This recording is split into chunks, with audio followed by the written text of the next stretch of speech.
ఇక ఏపీలో సీఎం జగన్ మూడో రోజు బస్సు యాత్రకు సంబంధించిన బ్రేకింగ్ వార్త మీకు చూపిస్తుంది. ఈ రోజు కర్నూలులో పెంచకలపాడు నుంచి ఈ బస్సు యాత్ర ప్రారంభం కాబోతోంది. 3 నియోజకవర్గాల్లో కొనసాగబోతోంది జగన్ బస్సు యాత్ర. కోడుమూరు, ఎమ్మిగునూరు, పత్తికొండలో ఇవాల్టి యాత్ర కొనసాగనుంది. కోడుమూరు, గోనెగండ్ల మీదుగా ఎమ్మిగునూరు చేరుకబోతోంది మొదటిగా జగన్ బస్సు యాత్ర. మధ్యాహ్నం 3 గంటలకు ఎమ్మిగునూరులో భారీ బహిరంగ సభలో జగన్ పాల్గొంటారు. ఎమ్మిగునూరు నుంచి ఆదోని, ఆస్పరి మీదుగా రాత్రికి పత్తికొండ చేరుకోబోతున్నారు. రాత్రి పత్తికొండ మండలం రాతన గ్రామంలో జగన్ బస్సు చేస్తారు. ఇది ఇవాల్టి షెడ్యూల్.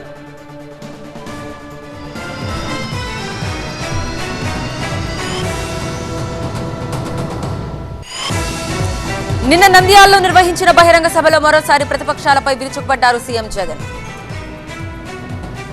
ఒక రావణుడు, ఒక దుర్యోధనుడు మరోసారి పైకి లేచి తాను మళ్ళీ సింహాసనం ఎక్కుతాను అనంటే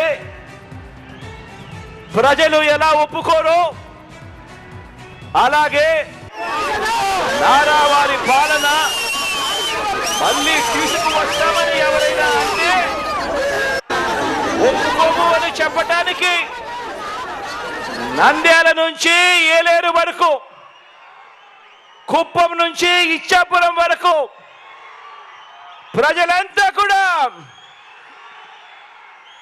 సిద్ధంగా ఉన్నారు.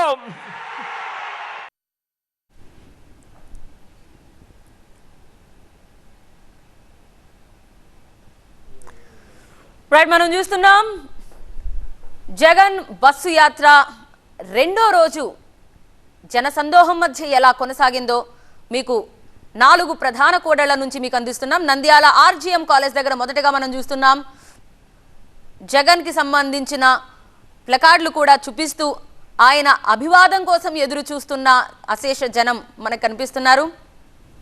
ఇక ఇటు కరచాలనానికి విద్యార్థులు ఉత్సాహం కూడా మనకు కనిపిస్తోంది. ఆయన ఎప్పుడైతే బస్సు నుంచి బయటకు వస్తున్నారో ఆయనతో షేక్ హ్యాండ్ ఇవ్వడానికి పోటీ పడిన విద్యార్థులు మనకు కనిపిస్తున్నారు.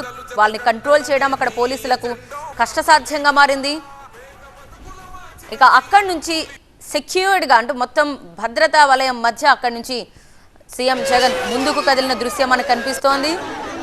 ఇక నంద్యాల బహిరంగ సభ నుంచి 3వ బాక్సులు మీకు విజువల్స్ చూపిస్తున్నాయి. ఎప్పుడైతే ఆయన సభకు చేరుకున్నారో ఆ తర్వాత ఒక్కసారిగా అక్కడ మొత్తం ఆయన ప్రసంగం ఎలా ఉండబోతోంది, ఏ హామీలు గుప్పిస్తారు, ఏం మాట్లాడతారు, ప్రతిపక్షాలకు సంబంధించి ఏం మాట్లాడతారు, వీటిపై ఆసక్తి చూపిస్తూ అక్కడ మనకి జనప్రవాహం మనకు కనిపిస్తోంది. సో దీపగుంట్లలో సీఎం జగన్కి సంబంధించి బస్సు యాత్ర నేపథ్యంలోనే అక్కడ అశేషంగా గుమిగూడిన జనాల దృశ్యాలు కూడా మనకు కనిపిస్తున్నాయి. వారితో అక్కడ మాట్లాడుతూ ముందుకెళ్తున్న సీఎం జగన్ కూడా మనకు కనిపిస్తున్నారు.